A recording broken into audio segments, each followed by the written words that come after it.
Hello dear student, कैसे आप सब। आशा करते हैं आप सब बढ़िया होंगे। तो आज का वीडियो रहने वाला है बहुत बेहतरीन। क्यों? क्योंकि आज जो है 2024 का प्रीवियस ईयर पेपर जो पिछले साल आया हुआ था 2024 का, जो आप लोग 25 में एग्जाम देने वाले हो उसके जस्ट पिछले बार का। ठीक है, तो ये जो एग्जाम में physics, chemistry, biology question papers total 180 question आते हैं, उसमें से हम लोग जो बायोलॉजी के 90 क्वेश्चन रहते हैं उसको हम लोग सॉल्व करने वाले हैं। इस मोबाइल में देख सकते हैं यहाँ पे नीट का जो 2024 का मॉडल पेपर है, मतलब प्रीवियस ईयर का पेपर जो आया उसी में जो जूलॉजी और बॉटनी 45-45 क्वेश्चन होता है उसके बारे में बात करने वाले हैं। अभी पूरी कोशिश करेंगे हम आपको कि साइड में स्क्रीनशॉट भी इसका दिखाएं, प्लस आपको स्क्रीन पे भी आए इस तरह की चीज़ें। ठीक है,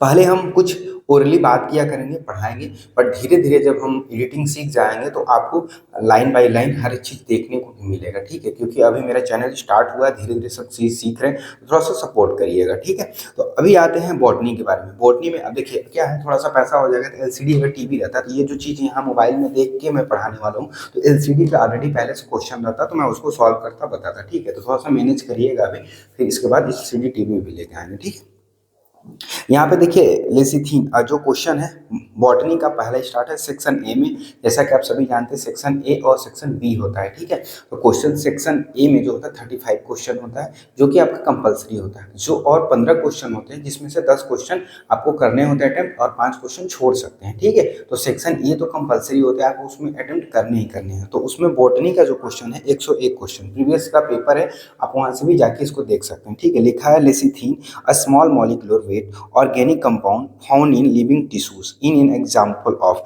बोल रहा है इसमें जो लेसिथीन होता है वो स्मॉल मॉलिक्यूलर वेट ऑर्गेनाइज वो किसमें कितना पाया जाता है, जैसे यहाँ पे लिखा है एमिनो एसिड। ठीक है, दूसरा लिखा है फॉस्फोलिपिड्स, तीसरा लिखा है ग्लाइसरीड और चौथा लिखा है कार्बोहाइड्रेट। ठीक है, इसका जो आंसर होने वाला है lecithin small molecular weight organize compound found in living tissue, तो इसका आंसर होने लगा फॉस्फोलिपिड्स। ये बहुत इंपॉर्टेंट क्वेश्चन है एग्जाम में। अगर आप ध्यान से प्रीवियस ईयर का क्वेश्चन पेपर मॉडल पेपर आता था पहले हम लोग जो पढ़ते थे ना, तो जो प्रीवियस ईयर का चैप्टर वाइज क्वेश्चन पेपर आता था तो उससे पता चल जाता था कि अच्छा ये क्वेश्चन इस चैप्टर का कई बार रिपीट हुआ है। ठीक है, थोड़ा बहुत घुमा फिरा के पूछता है। तो सबसे ज़्यादा हम लोग दो दो बुक रेफर करते थे, एक तो प्रीवियस ईयर का पेपर रहता था, एक चैप्टर वाइज पेपर रहता था, बायोलॉजी का हो चाहे फिजिक्स का हो चाहे केमिस्ट्री का हो। ठीक है, तो आपको ज़्यादा पैसा खर्चा करने की जरूरत नहीं है, आजकल ऑनलाइन हो गया। उस टाइम में जब हम लोग पढ़ते थे तो ऑनलाइन का सिस्टम बहुत कम था। ठीक है, अब इसमें लिखा करेक्ट ऑप्शन जो दूसरा है इसमें लिखा है the some lipids has phosphorus and the phosphorylated organic compound in them they are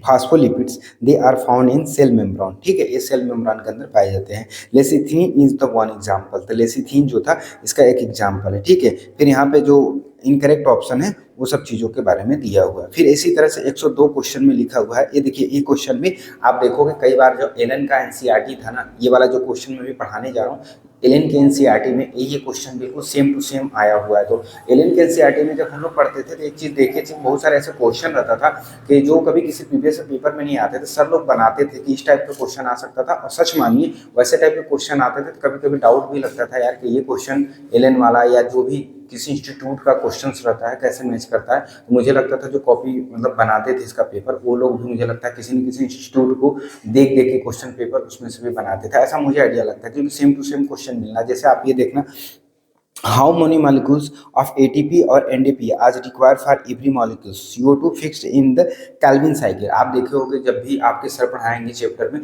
Calvin cycle. ठीक है, तो केल्विन साइकिल में सबसे ज़्यादा ये क्वेश्चंस मतलब आप देखोगे आपके एनसीईआरटी में मॉलिक्यूल्स लगाते हैं, और इसमें ना सबसे बड़ा नीट के जो क्वेश्चन बायोलॉजी के रहते हैं आप ध्यान से देखना, 2 मॉलिक्यूल्स। ठीक है, 2 मॉलिक्यूल्स ऑफ ATP और 3 मॉलिक्यूल्स ऑफ NDPS। ठीक है, तो जो ATP होता है एडिनोट्राइफॉस्फेट, ठीक है, उसका 2 मॉलिक्यूल्स होगा कि 3 मॉलिक्यूल्स होगा, इस तरह से ऑप्शन में दे देता है, 4 ऑप्शन दे देता है, आपको क्लिक करना होता है। तो इसमें देखो ऐसे सेम चीज लिखा है, 2 मॉलिक्यूल्स ATP और 3 मॉलिक्यूल्स NDP, फिर 2 मॉलिक्यूल्स ATP 2 मॉलिक्यूल्स NDPS, फिर लिखा 3 मॉलिक्यूल्स ATP और 3 molecules of NDPS, 3 molecules ATP और 2 मॉलिक्यूल्स NDPS। तो इसका जो आंसर होगा 4th होगा। ठीक है, 3 मॉलिक्यूल्स ATP।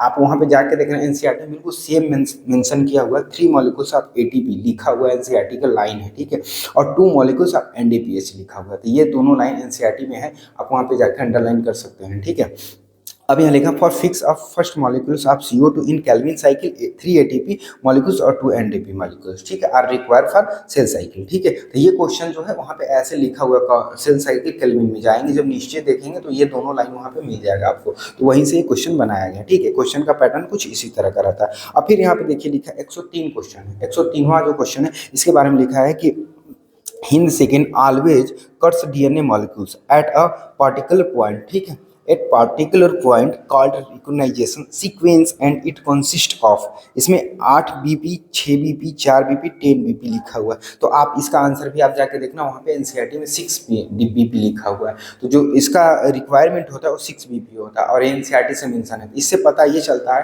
कि आप NCERT जो भी बच्चा सच में जो मुझे बोलेगा, जब भी मैं पढ़ाता हूँ बोलता हूँ आप NCERT के चैप्टर पढ़ लेना अपने से और खुद बताना कि नहीं हाँ सर NCERT से बाहर क्वेश्चन आए। 95% जो NCERT के क्वेश्चन होते हैं वही मतलब हमारे नीट में पूछे जाते हैं। थोड़ा बहुत घुमा फिरा कर पूछ दिया जाता है जो बुक में लगता है कि नहीं है, बट ऑलरेडी जब आप बुक को एनालाइज करोगे तो पता चलेगा कि नहीं। तो आप क्यों मेहनत बाहर का करोगे, NCERT को ही जितनी बार हो सके उसको रिवाइज करो, उसके जितने भी डाटा होते हैं, फैक्ट होते हैं उसको रटो और जो लाइन बाय लाइन उस चीज़ को समझो कि क्या कह रहा है, तभी जाके आप क्वेश्चंस को बना पाओगे, ठीक है।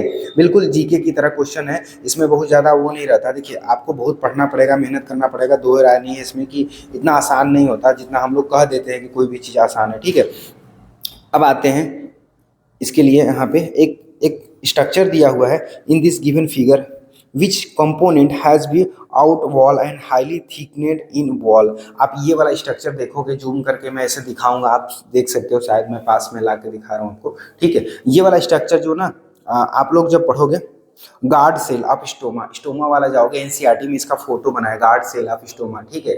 NCERT में सेम टू सेम डायग्राम दिया, सेम टू सेम, उसमें आप देखोगे तो स्टोमा पोर, पोर लिखा रहता है और उसका जो छिद्र होता है, हिंदी मीडियम से अगर पढ़ते हैं छिद्र जिसको बोलते हैं, ठीक है। तो आउटर लेयर जो होता है उसके बारे में होता है कि आउटर लेयर कहाँ पे होता है, इसमें ABC करके मेंशन किया है कि ये उसका सेल है, ठीक है। जिसमें आप लिखा है गार्ड ऑफ स्टोमा जो होता है वो यहाँ पे डिनोट करना है, किसको पूछा है, थिकनेस वाल वॉल जो होता है वो किस चीज़ का बना होता है, guard cell of stoma has thick outer layer और highly thickness in inner layer, ठीक है। तो ये चीज़ बोला, मतलब बाहरी मोटा होता है अंदर पतला होता है, इस तरह से बोल रहा है कि उसका जो वॉल होता है। इस चीज़ को आप NCERT में बताना, चैप्टर में ऑलरेडी ये सब चीज़ें आपका मेंशन है, तो कोई भी चीज़ें जो मैं बताया ऐसा नहीं लगा कि NCERT से बाहर है।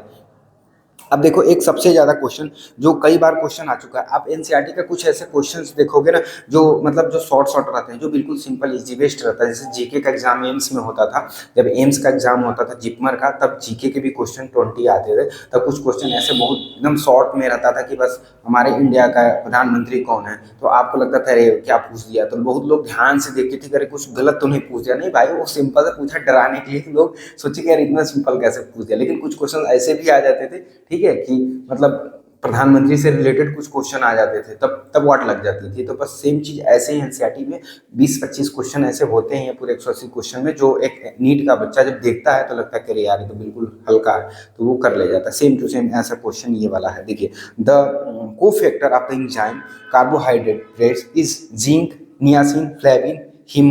इसमें से जिंक जो है आप देखोगे, आप जाना इस बुक में एग्जाम्पलर में भी जाना, कहीं पर भी जाना, देखना हाईलाइट क्वेश्चन, इंपॉर्टेंट क्वेश्चन रहता है, आपके टीचर्स भी बताते हैं आप। लेकिन हाँ इसमें ना 4 तरह के होते हैं। जब आयरन वाला चैप्टर पढ़ते हो ना, जिंक, आयरन, ग्लोबिन, क्लोरोफिन, ये 4-5 जो आयंस होते हैं उनके बारे में जब हमारे सर पढ़ा रहे थे तो बोल रहे थे कि इनमें से क्वेश्चन कोई पूछता है, हर साल अलग अलग पूछता है, कभी जिंक का पूछेगा, कभी क्लोरीन का पूछेगा, कभी फास्फेट का पूछ देता है, ठीक है। तो हम सब लोग याद करते हैं, ऐसा नहीं किसी एक को याद करते हैं। अब एग्जामिनर को क्या पता क्या कि कौन सा पिछले साल आया था कौन नहीं, तो वो तो जब जो मन करेगा वो पूछेगा बस। तो ये क्वेश्चन वहीं से आया हुआ है, तो हम लोग सभी को याद रखते हैं, क्योंकि मैं बताया ना NCERT आपको रटना है तो आपको सारे क्वेश्चन रटे रहेंगे तो इसका आंसर हो जाएगा, ठीक है। अब आते हैं यहाँ पे, the capacity of generate of the whole plant from any cell of the plant is called 20%। जो पहला आंसर है ये भी देखोगे अंडरलाइन किए हुए थे, और मैं जब एलन में पढ़ रहा था 2014 की बात है, मैं अभी जब बता रहा था मैंने सोचा सन भी बता दूं, मैं 2014 से एलन से पढ़ाई किया था। ये टाइम में ये वाला जो क्वेश्चन है कि the capacity of the generate, ये वाला एलन के जो मॉड्यूल था उसमें था क्वेश्चन में। मैं यही सब सोचता था कि उस टाइम में एलन मतलब मैं आज भी कह सकता हूँ बहुत बेहतरीन कोचिंग था। मैंने वहाँ फीस दिया, मुझे कभी भी ऐसा नहीं लगा कि मैंने फीस दिया और मुझसे ज़्यादा लिया, क्योंकि हर चीज़ का होता है कि जब आप पे करते हो तो लगता थोड़ा सा कम देता तो अच्छा होता, लेकिन मुझे लगा कि मैंने कम कम फीस देके ज़्यादा से ज़्यादा वहाँ पे चीज़ें सीखने को हमको मिला, चाहे वो एजुकेशन के बारे में हो, चाहे अपने लाइफ के बारे में बहुत कुछ सीखा। तो मैं अभी धन्यवाद देना चाहूँगा एलन के सभी टीचर्स को, जिसने मुझे इस काबिल बनाया कि मैं अपने लाइफ को बहुत सारी चीज़ें वहाँ से सीख के आकर बेहतर कर रहा हूँ। तो इसका भी answer totification is defined as the capacity generation whole the plant of the any cell of plant. ठीक है, सिंपल बेसिक थ्योरी है, बेसिक है, तो वही चीज़ यहाँ पे पूछा। अब देखिए जो 107 वाला क्वेश्चन, इस तरह के क्वेश्चन तो मेरे कभी भी एलएन के जो टेस्ट होते थे उसमें भी गलत नहीं होता था, और नीट के एग्जाम में भी मेरे गलत नहीं बता रहा हूँ उसके पीछे रीजन का। देखो यहाँ पे लिखा list number 1, list number 2। List में पहला लिखा राइजोपस, आप जो फर्स्ट चैप्टर पढ़ोगे राइजोपस, ठीक है, स्टोला, पुनीसिया और एग्रीकस। ठीक है, ये सारे जो प्लांट होते हैं उसको मशरूम, मस्ट fungus, bread moulds, rust fungus, इन सबसे मैच कराना कि कौन किसका है। ठीक, लिस्ट वाइज में। तो यहाँ पे आप देखो ए का थर्ड, बी का थर्ड, सी का थर्ड, ऐसे। तो मुझे उसमें से 2 भी पता रहता था। रेयरली अगर आपको 5 में से 2 भी पता है तो आप पहले उन दोनों को मिला दो, फिर आपको पता चल जाएगा अरे अच्छा थर्ड वाले में मैच कर रहा है। तो मैं ऐसे करके ज़्यादा करता था क्योंकि किसी का याद नहीं। लेकिन बाद में क्या होता है, जब आदमी बहुत मन लगा कर पढ़ता है, अच्छे से पढ़ता है, तो सबका सब याद होता है किसका कौन कौन होता है। तो आप जनरली इसका आंसर कर सकते हो, और बहुत जल्दी में इसके आंसर होते हैं, और बहुत कम चांस होते हैं कि नीट के बच्चों का ये वाला क्वेश्चन गलत हो जाए। रीजन क्या है, ये इस तरह से रहता है ना, 3-4 टॉपिक का रहता है, कवर हो जाता है। फिर जो सबसे ज़्यादा मुझे हार्ड लगता था, 108 क्वेश्चन जो है एम्स का जब एग्जाम हम लोग देते थे तो ऐसे क्वेश्चन आते थे, असर्शन रीजन वाला क्वेश्चन आते थे। अब क्या है, एम्स और जिपमर चेंज हो चुका है 2025 में। तो 2025 के एग्जाम में यहाँ पे लिखा हुआ है given below the 2 statements. First statement, BT toxin are insect group specified and coded by a gene carry ice. तो जो आप जीन वाला चैप्टर पढ़ोगे, कैरी CIA उसके में बारे में, तो यहाँ पे दिया होगा क्या ये सही बात है या गलत। फिर इसका स्टेटमेंट पूछा है कि बीटी टॉक्सिन जो होता है exist as inactive protein is, जो B3Ensis है। बहुत ज़्यादा क्वेश्चन B3Ensis के बारे में न जाने कितना क्वेश्चन हर साल आता है, बस थोड़ा सा उसका पैटर्न अलग अलग रहता है, मतलब फिक्स है। मैं तो कह सकता हूँ फिक्स रहता है, हर साल क्वेश्चन रहता है, थोड़ा सा घुमा के। तो आप जरूर पढ़िएगा, क्योंकि देखिए ये क्वेश्चन तो आपको भले आए चाहे ना आए, आप पढ़ भी लेंगे कोई फायदा नहीं होने वाला, सच बताऊँ। अब जो मैं बताया हूँ लाइन कि इसको पढ़ने से क्या हुआ, जैसे B3Ensis है, आप उसके बारे में पढ़ लीजिए, बहुत इंपॉर्टेंट। हमारे टाइम में तो पढ़ाया गया था, एग्जाम में भी आया था क्वेश्चन। ठीक है, तो however is the indicate by the insect inactive protein get converted into active by due to acidic pH of the insect gut। जो insect gut होता है उसमें बोलता है pH के बारे में पूछ रहा है कि ये होता है कि नहीं होता। ठीक है, तो इसका आंसर जो होता है, पहला वाला ऊपर वाला तो सही था, लेकिन नीचे वाला एसिडिक के बारे में बता रहा है वो थोड़ा थोड़ा गलत बता रहा है। ठीक है, तो इसलिए इसका स्टेटमेंट जो है वो सही है, बट इसका जो स्टेटमेंट सेकेंड है वो इसका गलत होने वाला है। ठीक है, इसका आंसर भी देखिए फर्स्ट ट्रू और सेकेंड फॉल्स, देखिए यही सही है, इसका थर्ड आंसर इसका सही है। ठीक है, लिखा फिर which of the following in example of the actinomorphic flowers. ठीक है, तो ये धतूरा, कसिया, पिसियम और सेबेसिया। ठीक है, ये चारों आप जब जाओगे एनसीईआरटी में, तो हमारे एनसीईआरटी में सारे मेंशन है। ठीक है, वहाँ से जो धतूरा होता है, आप एंटीमॉर्फिक फ्लावर्स होता है, जब धतूरा में 2 ही टॉपिक से दिया गया, पहला पेज राइट साइड में, उसके जस्ट पीछे 2 ही पेज है जिसपे से क्वेश्चन हर साल 1 नंबर का बनता ही बनता है। तो आप 2 पेज पढ़ते हो तो एक क्वेश्चन आपको 4 नंबर का मिलने ही वाला है। उसमें देखो बहुत सारा, कई बार मॉर्फिन के बारे में पूछ देता, अभी एंटी फ्लावर के बारे में पूछा, सिंपल पहला चैप्टर का पहला ग्राफ पे ही ये चीज़ें है। ठीक है, तो आप वहाँ से पढ़ सकते हो। तो ये 2 पेज है, आपको 2 पेज पढ़ना पड़ेगा ढंग से, अगर आपको 4 नंबर चाहिए क्वेश्चन का। तो ठीक है, ये वहीं से क्वेश्चन आया।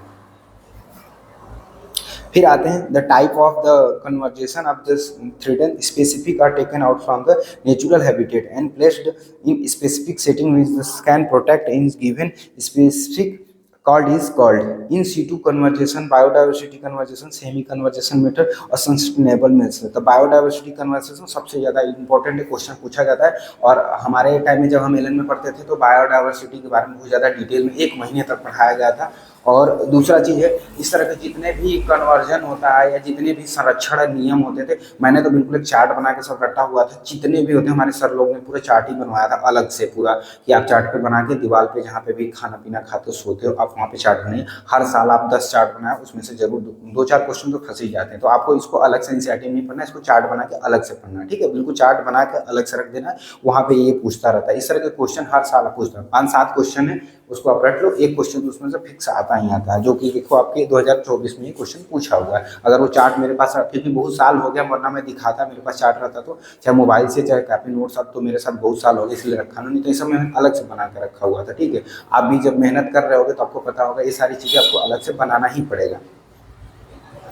तो इस वीडियो को हम लोग इतना ही रहने देते हैं। आई होप पसंद आया, पसंद आया तो प्लीज़ लाइक करिए, सब्सक्राइब करिएगा और कमेंट में आप बताइएगा कि आपकी पूरे फिजिक्स केमिस्ट्री बायोलॉजी में कौन से टॉपिक जो वीक है आपको कवर कराना, ठीक है। तो हम उसको भी कोशिश करेंगे पढ़ाने के लिए। बाकी अभी प्रीवियस ईयर पेपर हम सोचे हैं कि कम से कम 10 दिन पढ़ाते हैं और 10 दिन जब कवर हो जाएगा, या कह सकते हैं 2024 का एटलीस्ट तो कम से कम पेपर कवर कर लेते हैं, उसके बाद से आएंगे सिलेबस में पढ़ाने के लिए, ठीक है। आई होप आपको अच्छा लगे तो प्लीज़ लाइक करिएगा, शेयर करिएगा और कमेंट में जो भी आपका ओपिनियन होगा प्लीज़ दीजिएगा। Thank you so much.